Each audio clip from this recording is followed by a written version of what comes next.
Mayor Sir and the dignitaries on the dais, my beloved teachers and my beloved children, Happy New Year and third term reopening wishes to all.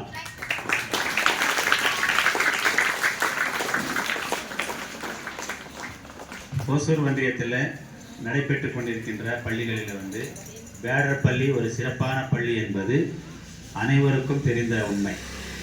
ஏனெனில் நமக்கான அழகு என்னன்னா, இப்போ 10th +2 போது அந்த results பார்த்து தான் நமக்கு அந்த பள்ளிக்கு தரச்சான்று வழங்கப்படும். நடுநிலை பள்ளி வரை இருக்கக்கூடிய பள்ளிகளில் இந்த பள்ளி சிறப்பான பள்ளியா என்பதற்கான ஒரே சான்று NMMS என்ற தேர்வு தான். 8ஆம் வகுப்பில் பயிலும் மாணவர்கள் NMMS தேர்வில் தேர்ச்சி பெற்றால் 9, 10, 11, 12 ஆகிய 4 வருடங்கள் மாதத்திற்கு 1000 வீதம், வருடத்திற்கு 12, 4 வருடத்திற்கு 48,000 ஸ்காலர்ஷிப் பெறுவதற்கான சென்ட்ரல் கவர்மெண்ட் நடத்தக்கூடிய தேர்வு. அந்த தேர்வில் நமது மாணவர்கள் தேர்ச்சி பெற்றால் அதுதான் நடுநிலை பள்ளிக்கு ஒரு தரச்சான்று. அத்தகைய தேர்வில் தேர்ச்சி பெற்றது கிருஷ்ணகிரி மாவட்டத்தில் the first place goes to St. Anne's Higher Secondary School, Krishnagiri, and the second school is none other than our school.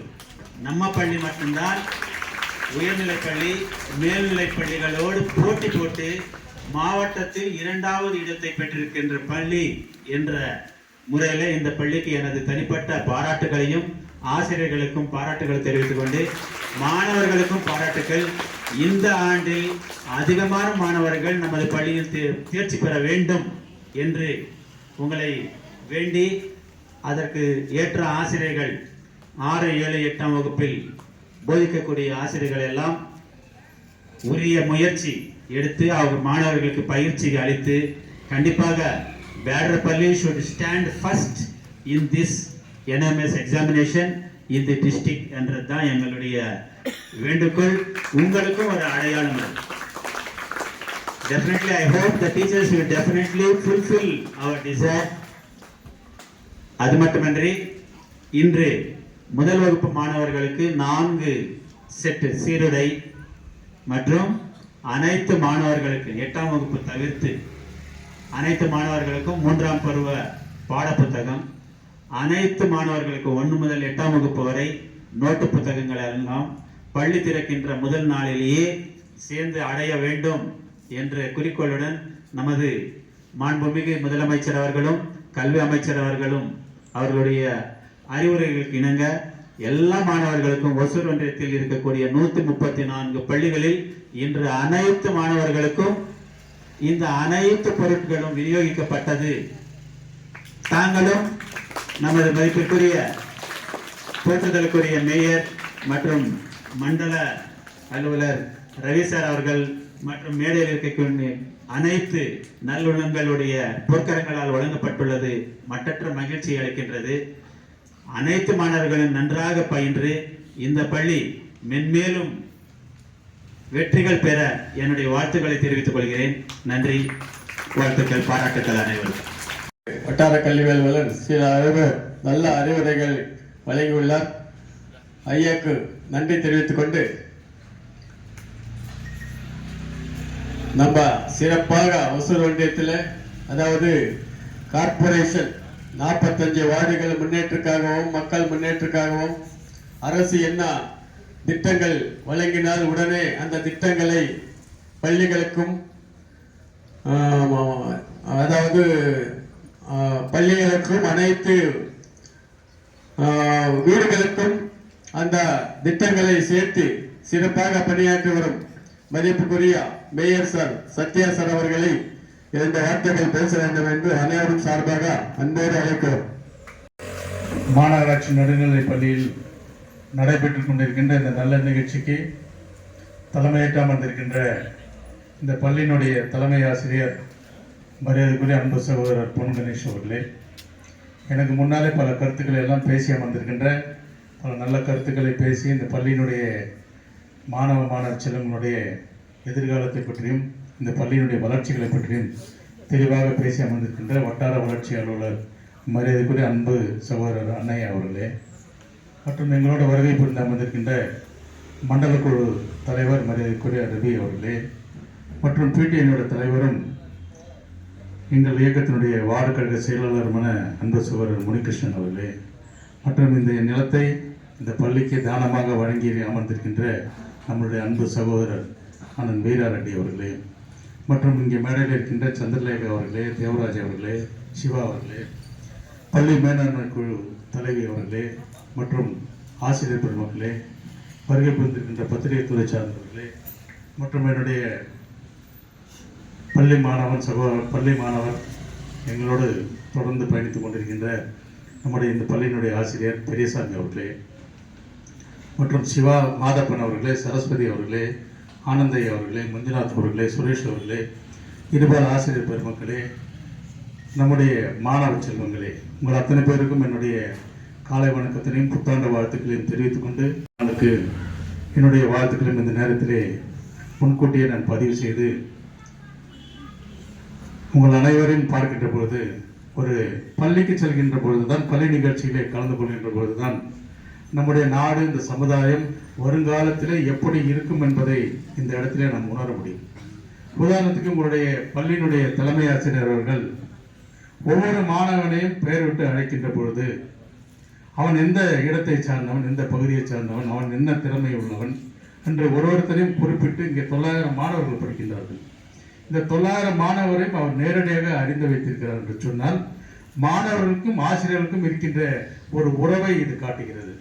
மாணவ மாணவிகளுடைய வளர்ச்சியிலே ஆனாலும் சரி, மாணவ மாணவிகளுடைய அக்கறை, அவருடைய படிப்பிலே ஆனாலும் சரி, அனைத்து விஷயங்களிலும் நம்முடைய தலைமை ஆசிரியர் நேரடியாகவே உங்களிடம் தொடர்பு வைத்திருக்கிறார் என்பது இங்கே ஊர்ஜிதமாகின்றது. பொதுவாக ஆசிரியர்கள் பள்ளி வகுப்பில் கிளாஸ் எடுக்கிறாங்க, அந்த ஆசிரியர் அந்த மாணவர்களுடைய பெயர்களை தெரிந்து வைத்துக் கொள்வது இயல்பு. ஆனால் அதையும் தாண்டி ஒரு தலைமை ஆசிரியர் அனைவரும் தெரிந்து அறிந்து வைத்துக் கொண்டு ஒருவரை நேரடியாக அழைக்கிறார் என்று சொன்னால் இதுதான் இந்த பள்ளியினுடைய வெற்றி என்பது இந்த நேரத்தில் நான் பெருமையோடு சொல்லிக்கொள்ள கடமைப்பட்டிருக்கிறேன். இது சாதாரண விஷயம் கிடையாது. ஆக இந்த பள்ளியினுடைய சார்பாக பல்வேறு கோரிக்கைகள் வைக்கப்பட்டுள்ளது. கிட்டத்தட்ட நாங்கள் மாநகராட்சியிலே பொறுப்பேற்ற பிறகு மாநகராட்சி பள்ளியில் மட்டும் கிட்டத்தட்ட 20 கோடி ரூபாய் அளவிலே நாங்கள் பணிகளை செய்து தருகின்றோம். இனியும் செய்து தர தயாராக இருக்கின்றோம். நீங்கள் உங்கள் பள்ளிகளுக்கு என்னென்ன தேவை என்பதை எங்களுக்கு உடனடியாக எழுத்துப்பூர்வமாக அளித்து விட்டால் நாங்கள் உடனே இந்த ஆண்டிலே கூட இல்லை, அடுத்த மாதத்திலே நாங்கள் அதுக்கு செய்வதற்குண்டான பணியை நாங்கள் போய்கின்றோம். ஏனென்று சொன்னால் எங்களுடைய மாண்புமிகு முதலமைச்சர் அவர்களுடைய இந்த ஆட்சியிலே இந்த அரசாங்கம் செய்வது என்னவென்று சொன்னால், முதலிலே நம்முடைய தமிழகத்திலே இருக்கின்ற மாணவர்கள் கல்வியிலே தலைசிறந்த மாநிலமாக மாற்ற வேண்டும் என்று முன்னெடுத்து இன்றைக்கு அதிக நிதி கல்விக்கு தான் தந்து கொண்டிருக்கின்றார். அதை பின்தொடர்ந்து நாங்களும் அவ்வளவுதான். எந்த பணிகளானாலும் சரி மாநகராட்சியிலே பள்ளிக்கு தான் அதிக முக்கியத்துவம் தருகின்றோம். அடுத்ததாக சுகாதாரத்துறைக்கு தருகின்றோம். நம்முடைய சட்டமன்ற உறுப்பினர்கள் கூட நம்முடைய பள்ளிகளுக்கு தேவையான அவர்களுடைய நிதியிலிருந்து தந்து கொண்டிருக்கின்றார். இதை எதற்காக சொல்கிறேன் என்று சொன்னால், உங்களுடைய முன்னேற்றம் தான் இந்த நாட்டினுடைய முன்னேற்றமாக அமையும் என்பதிலே எந்த மாற்று கருத்தும் கிடையாது. இன்றைக்கு அதிகம் படித்தவர்கள் என்ற இடத்திலே இன்றைக்கு தமிழகம் இருக்கின்றது. கல்வியிலே முதலிடம். எந்த துறையில் எடுத்தாலும் சரி, எங்க போனாலும் சரி, நம்முடைய அரசு பள்ளி மாணவர்கள் முதலிடத்தில் இருக்கின்றார். தமிழகத்தில் இருக்கின்ற மாணவர்கள் முதலிடத்தில் இருக்கின்றார். இதற்கு காரணம் கல்வி அவர்களுக்கு ஒழுங்காக கிடைக்கின்ற காரணத்தினால் அவர்கள் இந்த முதலிடத்துக்கு வருகிறார்கள். அப்படி அவர்கள் முதலிடத்துக்கு வருகின்ற பொழுது அவருடைய பெற்றோர்கள் எவ்வளவோ கஷ்டப்பட்டு உங்கள் பெற்றோர்கள் படிக்க வைக்கிறாங்க. நிறைய கிராமப்புறங்களில் இருக்கின்ற மாணவர்களுக்கு, தொடக்கப்பள்ளி மாணவர்களுக்கு காலை சிற்றுண்டி இல்லாமல் அவர்கள் எல்லாம் பள்ளிக்கு பசியோடு வருகின்ற செய்தி அறிந்த மாண்புமிகு முதலமைச்சர் அவர்கள் தமிழகத்தில் இருக்கின்ற கிட்டத்தட்ட 17 லட்சம் மாணவர்களுக்கு அரசு பள்ளி மாணவர்களுக்கு காலை சிற்றுண்டி தெரியும். நம்முடைய மாநகராட்சியில் மட்டும் 7000 மாணவிகளுக்கு காலை சிற்றுண்டி தந்து கொண்டிருக்கின்றனர்.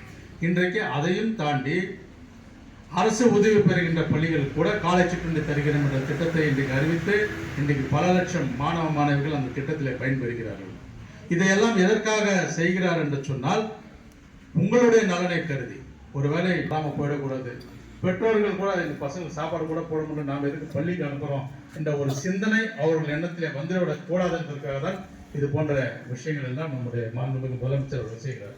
ஒருவேளை நீங்கள் 12ஆம் வகுப்பு சென்று விட்டால் உயர்கல்வி படிப்பதற்கு உங்களுக்கு வசதி இல்லை என்று சொல்லி நீங்கள் அந்த கல்வியை தொடர வேண்டும் என்பதற்காக மாதம் 1000 ரூபாய் தருகின்ற ஒரு திட்டத்தை இன்றைக்கு நம்ம மாண்புமிகு முதலமைச்சர்கள் தமிழகத்தில உலகத்திலே எங்கே இந்த போன்ற திட்டங்கள் எல்லாம் கிடையாது. அந்த அளவிற்கு நம்முடைய முதலமைச்சர் அவர்கள் உங்களுடைய கல்வியிலே அக்கறையாக இருக்கின்றார். தயவு செய்து இங்கே மாணவர்கள் எல்லாம் வந்து பல்வேறு பரிசுகளப்பட்ட ஒரு ஸ்கூலெல்லாம் வந்து ஸ்கூல் தொடர்ந்து அன்னைக்கே யூனிஃபார்ம் புக்ஸு கொடுக்குறோம். இது எதற்காக? நீங்கள் கடந்த காலம்லாம் நாங்கள்லாம் படிக்கும்போது ஸ்கூலு திறந்தா எப்போ புக் 1 மாதம் 2 மாதம்லாம் அவங்க புக்ஸ் கொடுக்குறதுக்கு சும்மா தான் உட்காந்து இருப்போம். ஆனால் இன்றைக்கு அந்த நிலையெல்லாம் மாறி எவ்வளோ அட்வான்ஸாக இருக்குது நம்முடைய அரசாங்கம் என்பதை நீங்கள் சிந்தித்து பார்க்க வேண்டும். ஸ்கூல் திறந்த உடனே இன்னைக்கு உங்களுக்கு புத்தகங்கள் தர்றாங்க, யூனிஃபார்ம் தர்றாங்க. அதே மாதிரி பார்த்தீங்கன்னா நம்முடைய பள்ளி தலைமை ஆசிரியர் என்ன செய்கிறாரு, ஒரு நாள் கூட பள்ளிக்கு வராமல் இருக்கின்ற மாணவ மாணவிகளை ஊக்குவிக்கின்ற வகையில் பிற மாணவர்களும் அதை பார்த்து அவர்களும் அந்த எண்ணத்தோடு இருக்க வேண்டும் என்பதற்காக அவர்களை ஊக்குவித்து அவர்களுக்கும் பரிசுகளை வழங்குகிறார். இப்படி தொடர்ந்து உங்களை ஊக்கப்படுத்துகின்ற ஒரு அரசாக ஒரு ஆசிரியர்கள் இங்கே இருக்கிறார் என்பதற்கு நாங்கள் மற்றற்ற மகிழ்ச்சி அடைகின்றோம். என்னுடைய குடும்ப நண்பர் ஒருத்தர் சந்திரன் என்ற அவருடைய பேர், அவருடைய மகன் மனோஜ் என்ற ஒரு மாணவன் எல்கேஜிலிருந்து +2 வரைக்கும் ஒரு நாள் கூட பள்ளிக்கு லீவ் போடாமல் சென்றிருக்கிறார். இது ஒரு சாதனை. இதை இந்த இடத்துல நான் இங்கே உங்களுக்கெல்லாம் அந்த பரிசுகளை கொடுக்கின்ற பொழுது என்னுடைய மனதில் அந்த மாணவனை தான் ஞாபகம் வந்தது. இதை நான் சொல்வதற்கு காரணம் அது போன்ற மாணவர்கள். இன்றைக்கி அந்த பையன் ஒரு நல்லா படித்து நல்ல இடத்துல நல்ல ஒரு வேலையில் இருக்கார். ஒழுக்கம் என்பது ரொம்ப முக்கியம். நீங்கள் இந்த இடத்துல ஒழுக்கத்தை கற்றுக்கொண்டால் படித்தா மட்டும் போதாது. ஒழுக்கம் என்பது ஒரு மனிதனுக்கு மிகவும் முக்கியம். படிப்பு கூட சில நேரத்தில் நம்மளுக்கு வந்து எங்கேயோ ஒரு இடத்துல காலம் வரையணும். ஆனால் விஷயத்தை சொல்லுகின்றேன். என்னவென்று சொன்னால், நீங்கள் எல்லாம் படிக்கிறீங்க, நீங்கள்லாம் மாணவ மாணவிகளெல்லாம் இன்னைக்கு காலைல கிளம்பி வந்துடுறீங்க. ஆனால் உங்களுடைய பள்ளியிலே அரசாங்கமானாலும் சரி, இங்கே இருக்கின்ற ஆசிரியர் பெருமக்கள் ஆனாலும் சரி, உங்களுடைய பெற்றோர்கள் ஆனாலும் சரி, இவங்க அத்தனை பேரும் உங்கள் பின்னாடி இயங்கிக் கொண்டிருக்கின்றார்கள் உங்களை ஒரு உயர்ந்த இடத்திற்கு கொண்டு வருவதற்காக. அதனால் அவர்கள் எல்லாம் ஏமாற்றி விடக்கூடாது.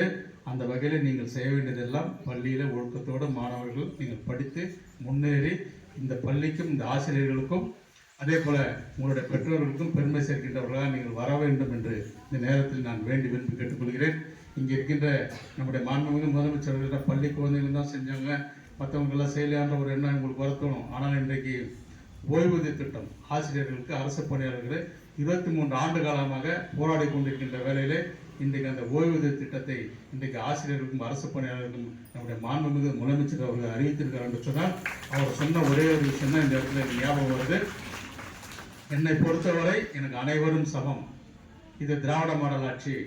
வாக்களித்தவர்களுக்கும் வாக்களிக்காதவர்களுக்கும் நான் தான் முதலமைச்சர். ஆனால் வாக்களிக்காதவர்கள் ஏண்டா எனக்கு வாக்களிக்கல, இந்த இயக்கத்திற்கு இந்த அரசுக்கு வாக்களிக்கவில்லை என்று சிந்திக்கின்ற வகையில் என்னுடைய செயல்பாடு இருக்கும் என்று சொன்னால் அதை இன்றைக்கு நம்ம மாண்புமிகு முதலமைச்சர் அவர்கள் நிறைவேற்றியும் காட்டியிருக்கார் என்பதை இந்த நேரத்தில் சொல்லிக் கொள்கிறேன்.